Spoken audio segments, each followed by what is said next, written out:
It's a real challenge these days to stay informed, isn't it? Especially when you're trying to keep track of all the scientific research coming out. Oh, absolutely. It feels like this constant flood of papers. And honestly, trying to make sense of it all can feel, well, pretty overwhelming. Totally. But what if, you had a way to sort of cut through that noise, Hmm. get straight to something really critical for how science actually progresses? Well, that's exactly what we're digging into today. Great. So what's the focus? We're doing a deep dive into this really fascinating problem, making sure scientific work gets reviewed, properly reviewed, by the right experts. Okay, that sounds important, but maybe straightforward. You'd think so. But the materials we looked at show that the traditional ways we do this, they're really starting to struggle. Ah, okay. Yeah, so we're going to unpack why finding that perfect reviewer is surprisingly tough and look at a really innovative approach that's trying to fix it. And we've got some specific source material for this. We do. We've been looking at a really insightful article from Prophy. They're a company tackling this exact problem. Prophy, right. And they work with big organizations. Yeah, like the European Research Council. So this isn't just theoretical stuff, It's a real-world headache they're solving.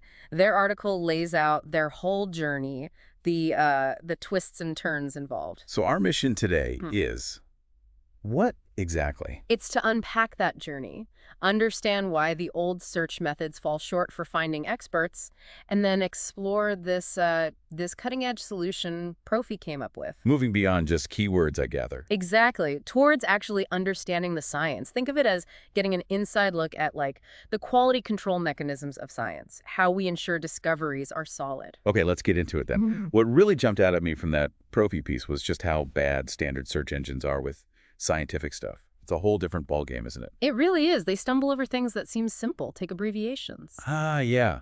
They mentioned that specifically. Right. So, in normal life, an abbreviation usually means one thing. But in science, the same letters can mean completely different things depending on the field. Like the DM example. Perfect example. Ah. DM. In astrophysics, it's dark matter, obviously, crucial stuff. Right. But switch to medicine, and DM is almost certainly diabetes mellitus. Totally different world. And business. Decision-making, maybe? Exactly. So if you just search for DM, you could end up anywhere. You waste time, miss the relevant science. It's messy. It's like looking for a needle in a haystack when half the hay looks like needles. And then there's the issue of different terms for the same thing. Yep, that's another big one. Multiple expressions for the same concept. Scientists in different groups or just with different preferences might talk about the same idea using different words. Like machine learning. Exactly the example they use. Machine learning, ML, statistical learning. To an expert, those are, closely related, often interchangeable, but a basic search engine. It sees different letters, it treats them as separate things, so it fails to connect the dots. So a key paper using ML might be totally missed by someone searching machine learning. That seems like a huge blind spot. It is a massive one. And then layer on top of that the language barriers. Oh, right.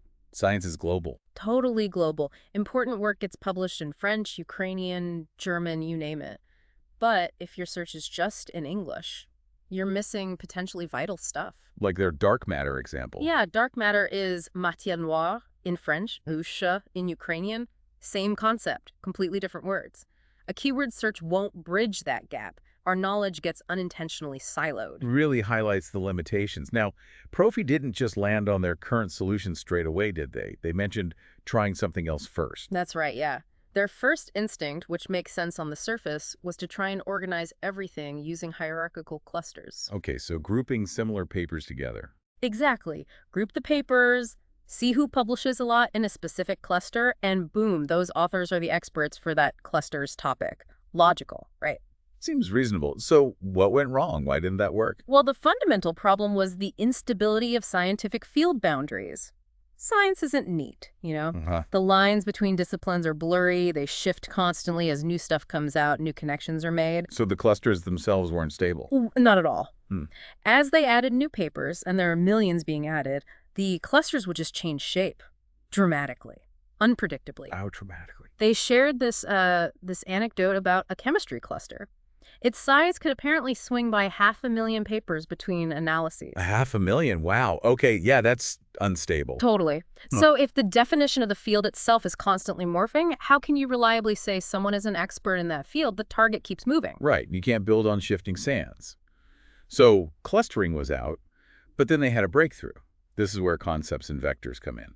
This is where it gets really cool, I think. They shifted focus from grouping whole papers to understanding the actual concepts inside them. Concepts, not just keywords. Exactly.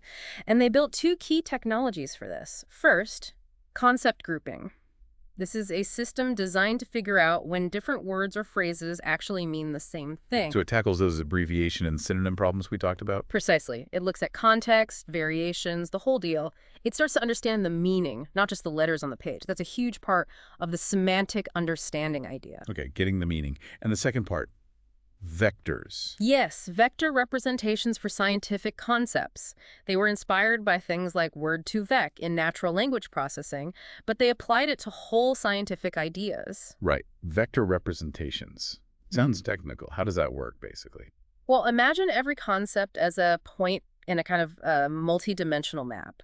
The key idea is that concepts that are semantically related, meaning they're about similar ideas, end up closer together in this map space. So even if two papers use different words, if they're talking about similar ideas, their concept vectors will be near each other. Can you give an example? Sure. The article used cold dark matter and warm dark matter. Different words, right? Cold versus warm. Yeah. But the core concept, dark matter, is central to both. Their vector representations would capture that shared meaning, that closeness, even though the exact terms differ. It's much more nuanced. That makes sense. It's about the underlying ideas, not just the labels. Right. Now, okay, 174 million articles. That's a staggering number. Speed must be absolutely critical here. Oh, unbelievably critical. A system that takes like 5 minutes to find reviewers, even if it's accurate, that's just not practical for, say, a busy journal editor. Right. They need answers fast. So Prophy put a huge emphasis on speed. They focused on smart data organization and something called vertical scaling, basically beefing up individual servers rather than immediately going for a complex distributed system, which can sometimes introduce delays. And interestingly, they found that making it faster actually helped the quality. That seems a bit counterintuitive. It does, right. But the logic is sound. Faster systems lead to better quality because users are more willing to iterate. Iterate, meaning? Meaning they'll try slightly different searches, tweak their query, explore the results more, because it doesn't take ages each time. I see. Instead of one perfect slow search, you do several quick ones. Exactly. It creates this positive feedback loop. You refine your understanding, explore different angles quickly, and ultimately end up with a much better, more comprehensive set of potential reviewers. Okay, so walk me through it. Someone uploads a paper. What does the system actually do? Right. So first, it automatically extracts the key concepts from that paper. Then it maps those concepts to their vector representations, finds their fingerprints in that big concept map. Got it. Next, it finds researchers whose past work has similar concept vectors, people who've worked on closely related ideas. Okay, the potential matches. Then it ranks those potential reviewers based on how strong that semantic match is. How close are their concepts to the new paper's concepts? Makes sense. And finally, it applies any filters the user needs, like recent publications only or no conflicts of interest, that kind of thing. And this all happens quickly. In seconds, typically. Okay. Compared to maybe hours of manual keyword searching, it's a huge efficiency boost. Definitely a game changer. Now, the article also mentioned that not everyone needs the same thing in a reviewer, right? Different organizations have different priorities. Yeah, that's a really crucial point. What makes an ideal reviewer isn't universal. It depends. So for like a funding agency, what are they looking for? Funding agencies usually need deep expertise, sure, but also broad perspective. Can this reviewer see the bigger picture, the potential impact? Right, not just the niche details. Exactly. And avoiding conflicts of interest is absolutely non-negotiable for them. So the system needs to prioritize strong similarity, but also be super strict on those conflict checks. Okay. And what about publishers? Journals? Publishers often have slightly different pressures. Deadlines are tight. They need reviewers fast. And crucially, they need reviewers who are actually likely to say yes. The acceptance rate. Exactly. So Prophy's system can be tuned to factor that in. It looks at historical data who tends to accept review invitations quickly and bumps those people up the list. assuming their expertise is also a good match. It's about optimizing the whole workflow. That's pretty smart. Minimizes delays. And you mentioned filters earlier. What kind of fine-tuning is possible? They have some really sophisticated filtering options. You can filter by only reviewers who've published on this topic recently. Super important in fast-moving fields. Makes sense. Geographic filters, maybe for funding rules or promoting diversity. And the automated conflict detection is clever, too. It goes beyond just checking if they work at the same place or co-authored recently. It tries to spot less obvious potential biases. So, pulling back a bit, through all this trial and error, what were the big lessons Prophy learned about searching scientific info? What really stood out? Several big ones, really. First, pretty clear that scientific language is unique. It needs its own specialized models. General ones don't cut it. Okay. Second, knowing who the author is, entity resolution they call it, is just as vital as understanding what they wrote. You need to connect the right papers to the right person. Right. Third, as we said, speed improves quality. Faster iteration leads to better results. Fourth, concepts beat keywords. Understanding meaning is way more powerful than just matching character strings. Makes sense. Fifth, that initial idea, clustering. Too unstable for the dynamic world of science. Doesn't work reliably. Got it. And finally, finding a truly good reviewer often means finding someone with both depth and breadth. Deep expertise in the niche, but also some understanding of the surrounding landscape. Those seem like really fundamental insights. Yeah. And it feels like this kind of tech, this semantic understanding, it must have uses beyond just finding reviewers, right? Oh, absolutely. Once you can grasp the meaning in scientific text, it opens up tons of possibilities. Think about research monitoring. Instead of just keyword alerts, you could have a system that spots genuinely novel contributions by seeing how new papers connect conceptually to existing knowledge. It could flag emerging trends much earlier. Wow. Okay. Spotting the next big thing before it's obvious. What else? Academic recruitment. Universities could use it to find researchers in specific strategic areas. Even interdisciplinary folks who might get missed by standard searches based on, journal prestige or citation counts alone. It's a richer way to find talent. Yeah, finding those people who bridge different fields. And related to that, collaboration matching. The system could suggest potential partners by seeing whose research interests are semantically linked, even if they don't realize it themselves. Sparking unexpected collaborations, that could be huge. It could find non-obvious connections, people working on similar underlying problems, but maybe using different terminology or in different departments. It's really amazing how understanding meaning unlocks all this, and it sounds like they're still pushing forward. What's next for this kind of scientific search? Yeah, they touched on a couple of exciting directions. One is deeper integration with large language models, LLMs. Okay, how would that help? Well, LLMs could potentially help extract concepts even more accurately from really complex text, and maybe create more natural ways to ask the system questions. Like you could ask a complex research question in plain English. Making it more accessible. Exactly. And maybe get clearer explanations of why certain papers or researchers are related.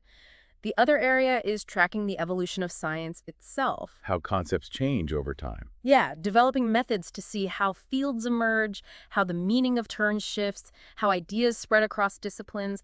Because science isn't static, right? It's constantly changing, and our tools need to keep up. So, bringing it all home then. Yeah. The big picture here is this shift away from just matching words. Exactly. It's a fundamental move from keyword searching to genuinely understanding the concepts and relationships within science. And that's critical not just for peer review, but for navigating this massive growing body of knowledge overall. Precisely.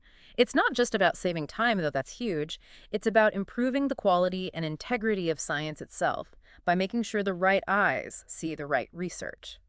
It really makes you think, doesn't it? Like, just consider how this ability to truly connect ideas across disciplines, across languages, might unlock breakthroughs we couldn't even see before. Because the connections were hidden by our old search tools. Yeah. What other areas, beyond science could be transformed by really understanding meaning like this? Yeah. That's definitely something to chew on. Thanks for joining us for this deep dive.